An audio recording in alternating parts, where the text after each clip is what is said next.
Welcome to our Tuesday night masterclass of It's So Much More, where we combine nutrition and neuroscience to help you on your pathway to optimal healing. And so, as was brought up a couple of weeks ago, this is really the art and science of optimal healing. So earlier in our So Much More workshops, we talked about how fear and grief and the danger pathway of the brain works. And we will continue to talk about that side of how we can get stuck in creating discomfort and how we can, and how healing, actually happens that way more in the future. But tonight I want to shift gears. I actually want to talk about the complete opposite, right? So in this masterclass, we're going to focus on the play pathway in the brain, and specifically how joy and play an active role in your healing. So your brain pathways of joy, gratitude, and play are your body's natural pain relievers. And activities that involve these things, joy, gratitude, and play, are basically the silver bullet for helping you to progress in your journey to optimal wellness, as well as maintain the progress that you have made so far in your healing. So I know that here tonight, some of you are already on a program and you're already on your journey, right? And some of you are brand new and this is your first experience to what all we talk about here, right? And either way, no matter what, you're exactly in the right place right now, because what we're going to talk about tonight is specifically how we speed up the process of optimal healing, optimal wellness, and basically living your best life. And by the end of tonight, my intention is that you have a strategy to create your own personalized fun plan, and you will make a commitment to really see it through and to add more play and fun in your life. And also that you will understand a little bit why that is really, really important. So to do that, if you will allow me for just a moment to put my neuroscience glasses on, I'm going to explain a concept called Key Brain Circuitries. And these brain circuitries are actually widely recognized by scientists. But the names of the circuitries that I'm going to be talking about tonight actually come from Dr. Jim Hopper, and he teaches at Harvard Medical School. And I think these are really helpful in putting everything together so you can see the whole picture and where play activates in your healing journey. So there are 6 key brain circuitries that we will be reviewing. And the first one, you're probably pretty familiar with. Okay, and the first one is our fear circuitry.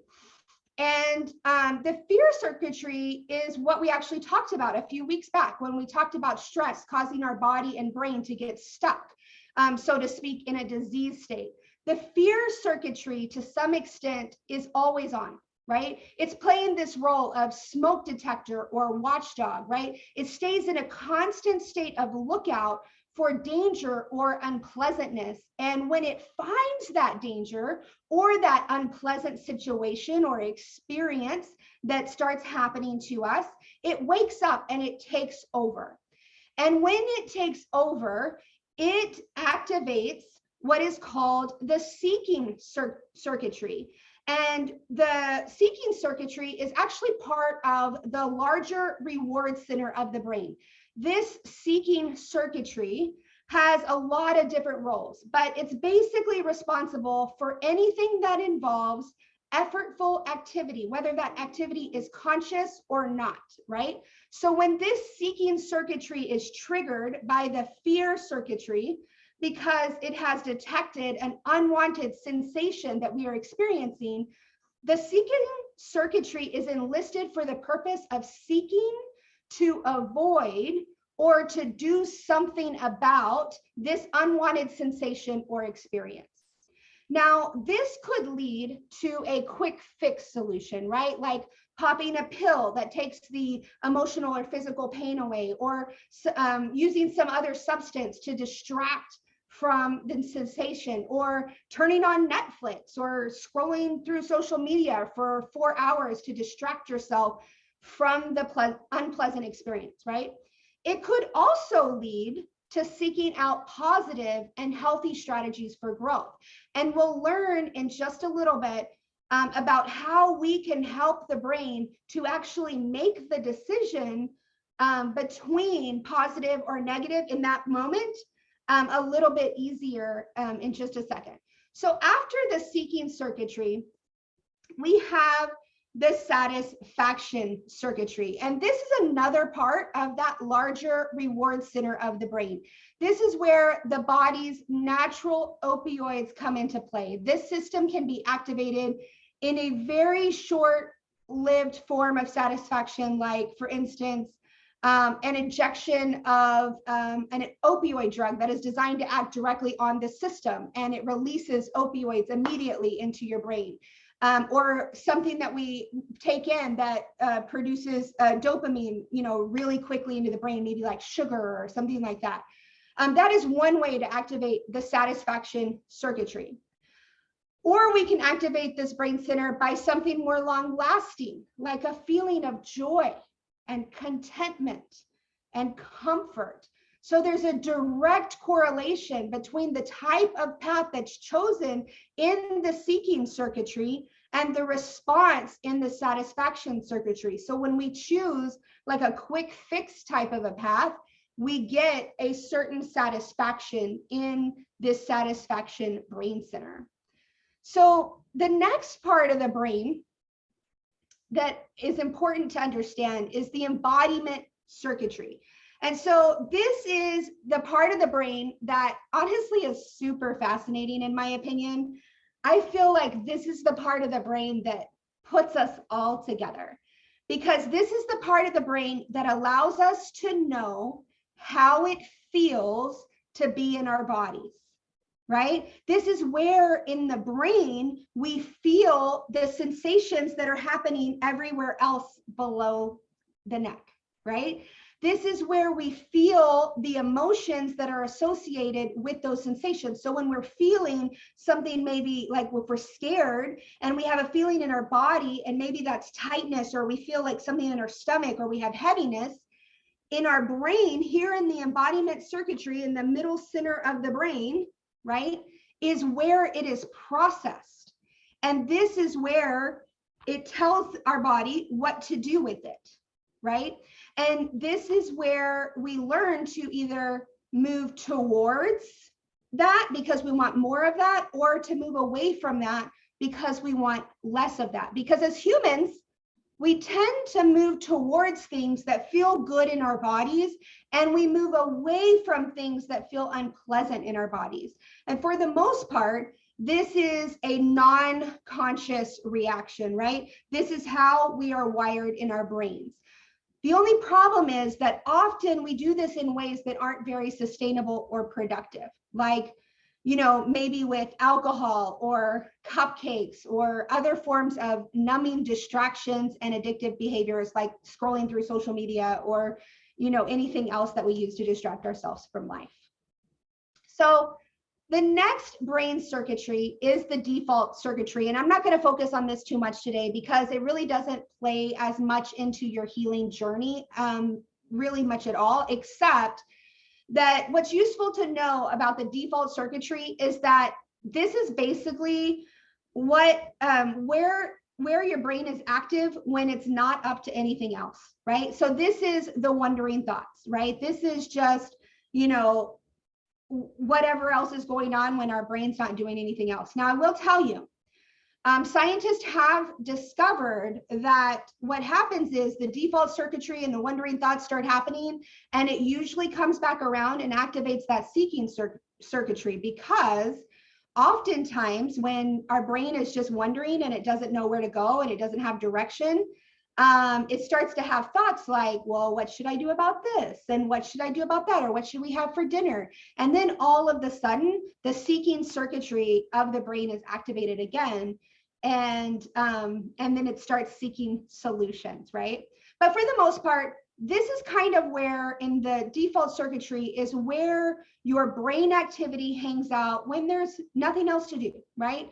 And so if you're a student of meditation, this is actually the circuitry of the brain that you are trying to work with and you are trying to strengthen, and you're really trying to kind of unfold, right? And then finally, we have the sixth circuitry or center of the brain. And this one's really important because as you can see in this image, this includes the big boss, right? Right there, all that yellow section in the front is the prefrontal cortex of the brain. And this is the circuitry that is the most clearly conscious. Now, this circuitry allows us to think, to plan, to solve problems, to imagine the future, to manage our emotions and impulses, right? It contains our most highest values, and it helps us to remember our goals, and it also helps us to make thoughtful decisions. This circuitry is incredibly important, and learning how to work with it is also incredibly important because there is a whole lot of conscious choice included in this very spot. Now, this circuitry is how we can direct our attention purposely instead of allowing it to just be pulled around aimlessly by our thoughts and our feelings and the sensations that are happening in our body. So this circuitry is where really a lot of the magic happens in the healing process or in your path to optimal wellness. This is the circuitry where you, as the individual, get to take control of your healing journey, right? So things we can do with our executive circuitry in our brain. Our executive circuitry helps us to resist unhealthy habits, right? This is the circuitry that helps us to decide which path to go down once that seeking circuitry is activated. So when there's that split second decision to be made of, well, do I reach for something temporary to try to get a quick fix for this sensation, or do I try to go down this more this other route that may not get me instant results, right? But it could lead to better long-lasting results in the long run. Now, this is where the executive circuitry can really help to intervene if we're aware that this process is happening. We also can use the executive circuitry to develop skills for directing our attention. So it basically decides where are we directing our focus. We can use this area of our brain to transform our thoughts and our feelings, right? We can use this part of our brain to deliberately cultivate healthy habits, right? So in short, we can learn to use our executive brain circuitry to access, harness, and transform the other key circuitries of our brain, especially the seeking and satisfaction circuitries, and also the embodiment circuitries. So this area of the brain, the one that you can most consciously control, actually helps you to transform what is happening in all of the other areas of the brain, especially where there's a path to be chosen or a decision to be made. So where do we go when we are seeking, right? Do we take the road, the high road or the low road, right? What kind of satisfaction does that lead to, and how does it feel in our bodies? These are all things that we can direct by our executive circuitry of our brain. And this is the pattern that we can break using our executive circuitry. And I'll tell you, this is actually incredible news because all of these circuitries of the brain are related to one another. And the executive circuitry is very, very important because it has the power to influence the entire pattern of how these circuitries interact with one another. And it's kind of like the one ring to rule them all of the brain circuitries. And this is important because the way that these circuitries respond and react in the brain is what creates the patterns and cycles that we will see play out in our lives. And we see that these patterns and cycles generally play out in one of two ways, right? And so I'm going to give you an idea of that. One way is this cycle of suffering, right? And the cycle of suffering is simply unhealthy relationships among the circuitries of fear, seeking circuitry, satisfaction, and embodiment, which results in an undesirable outcome. Now, this looks like your fear system senses a threat and it alerts the seeking system, right? And then it defaults, the seeking system, because it's running a program, defaults to reaching for a quick fix or an unhealthy avoidance strategy, right? So maybe that means that you jumped on social media and you scrolled through social media and all of a sudden 4 hours went by and you were trying to escape the experience, right? But the brain then gets a short-lived hit of opioids or dopamine from that quick fix. And then we come back into the body because the quick fix didn't allow the system to process what was really going on. And those feelings of unpleasantness are coming into the body. And they're often even more intense than they were before. Or maybe they're more strong than they were before because it's not the first time you're feeling them, right? Like it's the second, or it's the third, or it's the 20th, or it's the 100th time that you've experienced this unpleasant sensation and you haven't allowed it to be processed and released. So now what happens is with this intensifying feeling of unpleasantness or pain sensations, we go back from embodiment, it's in our body and it starts to intensify. And it goes back to the brain and it activates the fear cycle again. And this cycle starts over and it's actually self-perpetuating. And this is how the brain accidentally gets itself like stuck, right? Switched on into fear and stress mode. And honestly, unless you get some kind of intervention from the executive circuitry and switch out of this pattern for something that is longer lasting, you can actually stay in this cycle repeating for a long time. So we can intervene in this cycle, and what it looks like is this is how we create cycles of healing.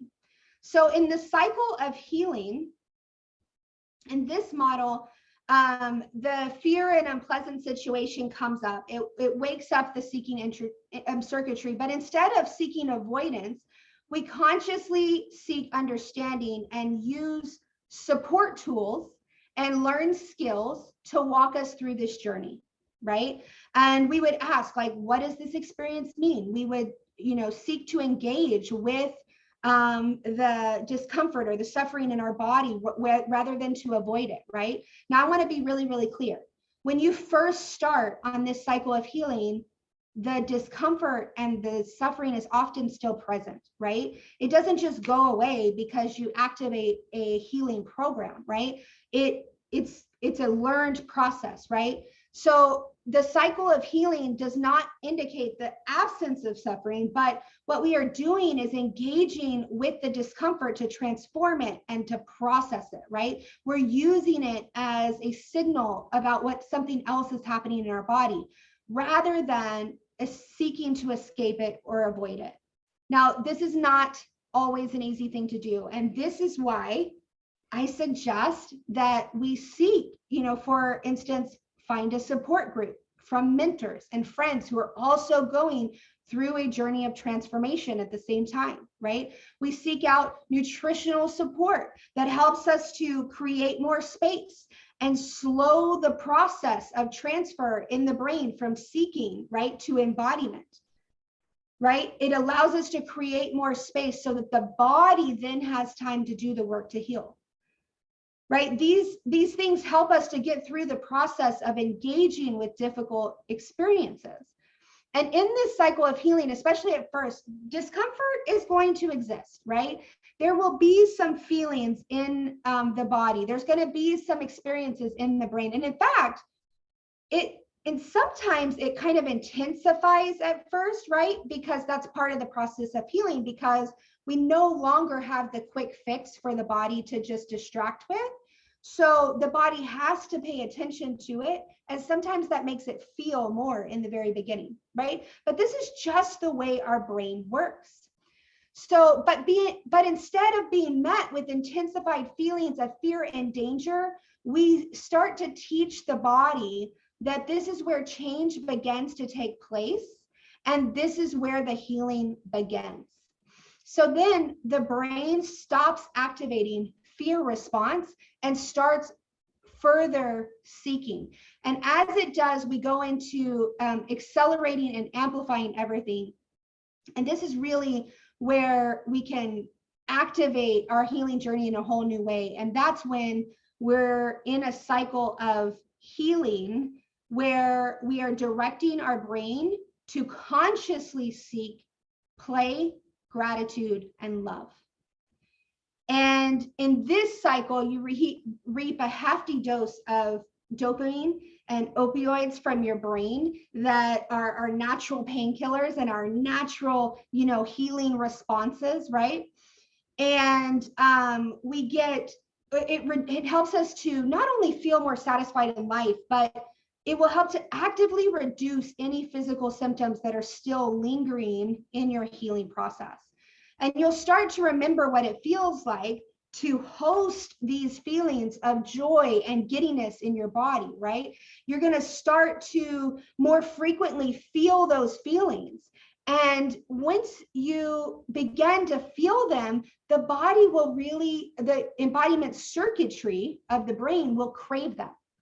And as it begins to crave them, it's a self-perpetuating cycle again. So just like on the other side with the fear circuitry, where we can cause a spiral to go downhill in a negative loop, when we activate consciously seeking joy and gratitude and love in our healing journey, we activate the healing cycle on this end, right? And this is quite amazing, because activating this cycle of healing means that your brain is constantly looking for the highest values of your life. And the fear circuitries and lower level seeking circuitries, they have less and less and less power. And this is where we want to go, right? We don't want to just escape pain, right? It's not just about, eliminating discomfort, right? We want to embrace life. We want to find meaning. We want to create connection. We want to live enlivened, because that is what this is all about. If you make an effort to seek and cultivate joy and play and gratitude and love in your journey, your brain will start to crave it. So in the same way that you can intensify that cycle of suffering, you also intensify the healing and the happiness cycle as well. So just to be clear, knowing this information doesn't mean that you're never going to pick an escape or avoidance route ever again. It doesn't mean that you're never going to scroll through social media for an hour to avoid a sensation that you're feeling. And sometimes, I will be honest with you, our brains actually need to just power through a little bit until we can create some space and create some time to choose the higher road and allow the executive circuitry to intervene. Right? And this is totally fine. It's not like you're never going to get caught in a cycle of, discomfort ever again in your life. That's not what it's about. It's about having less of those cycles and getting out of those cycles faster, right? And the point is, now that you can kind of get your head around how this all works, you can understand, you can have the tools and the support system, and you can consciously make the decision, because you're like, man, my brain, the executive circuitry in my brain, it can intervene and I can stop the spiral of suffering. So the next time that I'm feeling like I'm spinning out in whatever my discomforts are, I can stop it consciously, and I can choose to activate the seeking centers of joy, play, gratitude, and love, and activate those cycles of healing. So tonight specifically, we were going to talk about play. Now, what's interesting about play is fun. The only purpose of play is enjoyment, right? Just look at this kid running through the sprinklers, right? He is aligned with joy, right? You can see it in his body language, right? Play is like a key that unlocks all those beautiful, happy chemicals that are already in our bodies that are waiting to be activated and waiting to be released. Play can help us learn things. It can help us to unlock imagination and creativity. We build habits faster when we introduce play into them, right? And when play is done right, it's one of the only situations where we lose connection to time and we immerse ourselves fully in the present, effortlessly and naturally. So play is incredibly amazing. So why do we stop playing, right? Why in adulthood do we just decide to stop playing anymore? And what are the blocks to playing? Now, one of the most common reasons I see that a lot of adults do not play is they really don't know how. They never really had the luxury of playful, joyful, expansive existence as a child. And not necessarily because their childhood was, not good, but just because maybe they were busy and they were on another path. Maybe they were, on a path of a career path that, they were looking at, right? But there's a lot of reasons why, but they just never really experienced play as a child, right? But another reason that a lot of adults do not play anymore is we have more responsibilities and we don't consider play a valuable expense of our time, right? We look at the time and we're like, oh, we have all of these things that we need to get done, right? And we don't consider play as important. And society tells us that play is not productive, right? That doing something just for the sheer enjoy of it does not contribute to society. So what do we do instead? When we have finished up all of our productive activities and we have maybe just 1 hour left in the day, we're told that we need to unwind and disconnect, and we sit in front of the TV. And I'm not saying that there's anything wrong with watching TV or resting or reading a book to unwind, because I really believe that you should do all of that. All I am saying is that you should also set aside some time of your day and some of your brain power and your energy also for play. Because if you don't, you will miss out on being able to activate this very critical component of optimal wellness. And the most compelling reason I can give you for play in the context of what we are working on is summed up in this quote.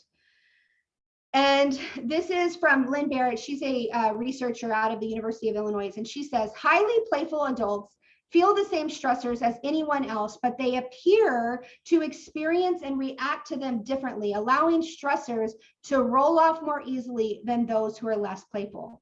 Now, knowing what you know about the brain now, can you see how this might be important in the healing process, right? Play is one of the tools that we can use to activate our healing centers in the brain. So let's talk about playtime real quick, right? First of all, we got to schedule it in. You want to put it in your calendar. And I have spoken to many doctors about this. And generally speaking, neuroscience shows that you need at least 2 hours of scheduled playtime every week. So whatever it takes to get that in your calendar, 2 hours where all you focus on is just having fun without any specific agenda, right? 2 hours a week. So whatever you got to do, if you got to get a babysitter, work with your spouse, your family, your friends, however it is, create that space in your calendar to just focus on play, right? And as an adult, there's tons of things that we can do, right? We can listen to music, play music, sing, dance, color. We can craft, we can create artwork. Now I'm going to give you, you can cook, but there's only one rule. You can do any of these things that you see on the screen, but you're not allowed to do them for any purpose except to enjoy the doing of them. So I recommend you just choose a few things that you think you'll like and you add them into your life. And you create the time in your calendar to just have fun and to just activate those play centers because it will activate your optimal wellness. Now that we have talked about play and adding play in, this is just one tool to activate these healing centers, right? Let's also talk about nutritional tools that help us create more space in our mind and body for healing. And for that, I have asked Greg Halliday, the president and principal founder of Solle Naturals, to tell us more about one of my favorite blends. And it's actually found in Adaptable and Soul Vital, and that is the Mood Enabling Blend. Thank you. Thank you, Erica. Hello, everybody. I hope you're having a great evening.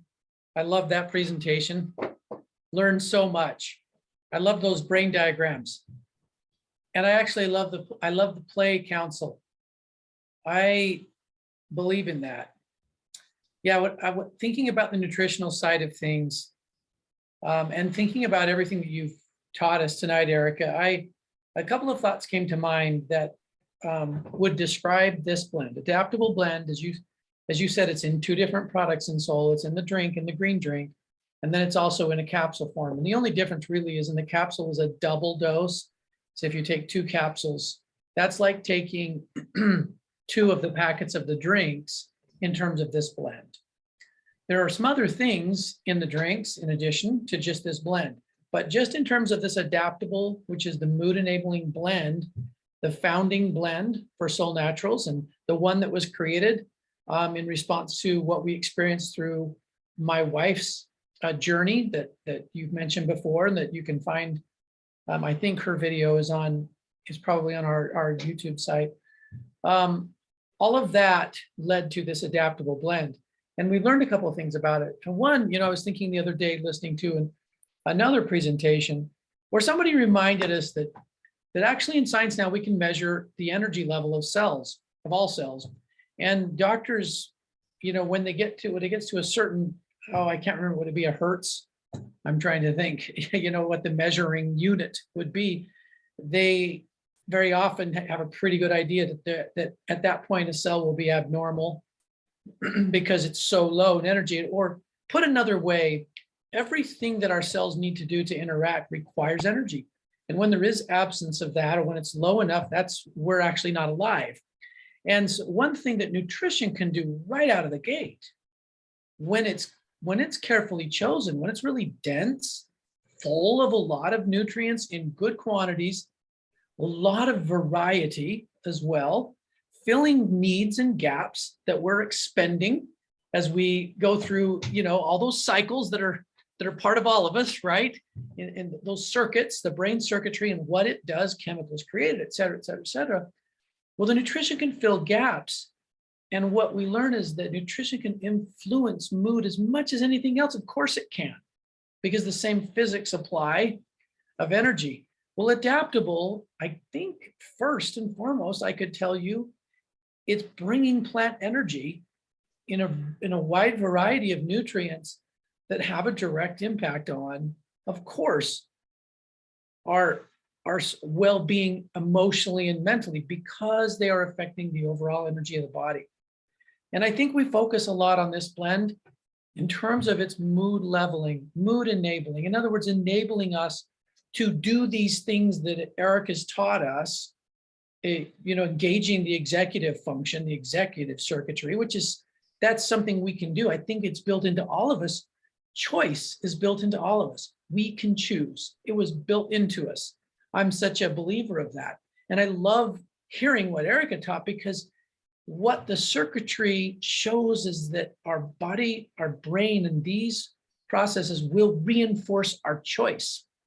Will reinforce the choices that maybe aren't great cycles like Erica taught, and reinforce the good ones as well. To me, that's really hopeful news, because each time I choose, the good choice that's gonna bring me kind of more in the direction I want to go, the body does want more of that. Those circuitries are strengthened. Well, nutrition's all about that. I look at it as adaptable as one of those choices, an executive circuitry choice that you start bringing it and presenting it to the body. The body goes, I like this. I needed some of this. Okay, I've got something to work with here, and I want more of this. And when's the next time I get this? It's different than drugs because they're foods and plants. And sometimes we look at them as a natural drug, and I hope we never do that, because honestly, they're not that. They do not create, adaptable will not create any addiction. It does not have a a ceiling where you start to create damage. Nevertheless, like any food, you use what you need. Take enough of it in us to match the nutritional need. Can be whatever the quantities are. Start small. Learn how to listen to our body, and then build to whatever the need is. And then don't take it if there isn't a need, or take less is a better way of putting it. But yes, it is designed to be a daily, like all the other foods. We were designed, we got to eat every certain number of hours on intervals. Those cells need replenishing. The energy needs something to combust, to put it sort of in a simple way that I can understand. It needs something to burn, or in a way that Lydia likes to say, that bank account needs something in it to draw from. That's where AdaptAble comes in. It really, we do see it as that, in that role, as this nutrition powerhouse that actually is just simply tailored to these particular needs that we learned about tonight, from the nutritional side of things, from the energy creation side of things. And because they're so varied, they are balancers. They're modulators. By definition, adaptogens are modulators. So we don't need to think about, oh, I took too much and I'm going to throw myself down this path, or get too much into that circuitry, say. Modulators get their name because the body pulls what it needs, and what is overactive, perhaps, out of balance, perhaps, that is not taken. That's sloughed out just like other nutrition, or saved. So I think AdaptAble can be very useful, and we have now 10 years watching its use, participating. We all consume it. It's all it's been part of our nutrition for actually almost 12 years, because we used it for quite a while before we launched the company. And then the plants within the product itself have been used for millennia, and many of those we used prior to developing the unique formula for Solle. So it is something that you can trust, and that you can count on, that's scalable to your need, that's adaptable, combining with things you might need to combine, all those things. It's really a good, versatile component. Back to you, Erica. I love it. I love your share. I love, honestly, Vital's my favorite, and it didn't start off that way. I started on Vital, and I remember I told Lydia, I was like, I don't know how anybody drinks this. My body is rejecting it. It's making me gag. Like, I don't know. Like, it just doesn't work out. And of course she's like, oh, well, you can add more water, and giving me all these different tips. And I stuck with it because I'm looking at it and I'm like, there's so much good stuff in here. And then my brain's like, oh, well, it's like if you have parasites, maybe you still need it, and your body's rejecting what you actually need or whatever, right? And I'm like, maybe that's what's going on. And so I started putting it in my body. And just like you said, as we've been talking about, on day 3, I woke up and I was like craving that drink I couldn't stand. And I was like, what is wrong with my body? Like, what is wrong with me? And I started craving it, and I just started drinking it. And I remember telling Tanya, she's actually on this call, I remember telling her, like, I don't know, but when I drink it, I kind of feel like it's like liquid sunshine. Like, it's making me feel like all happy and all like just all this stuff going on. And I just kind of want it all the time. And I will tell you now, there are days, first of all, I live in Texas and it's hot, real hot. And so there are days where, just for like the purpose of supporting my body with minerals and whatnot, I probably drink 3 or 4 of them. But there are days when like my body kind of just wants to drink it all day long. Like, I can drink it like a gallon of Vital because I love it. Like, it's so good, and my body just craves it. And of course I like AdaptAble too, but I will say that I am a drink person. So I always kind of default back over to Vital, and I just love it. And what's interesting is it started out gagging me, and now I love the taste.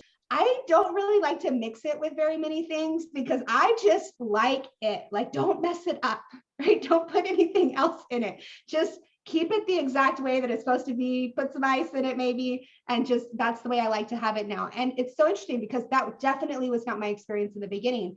And so I always like to tell people, and so if you're one of these people, on this call tonight and you're like, you just got your package and you're like, I don't know how she drinks this, just give it time, right? Your body will adapt and change. And before you know it, you're probably going to be calling us in a little bit and you're going to be like, oh, my body's craving this. Can I have more than 2 or 3, or can I have more, right? Is it okay if I have more of them a day?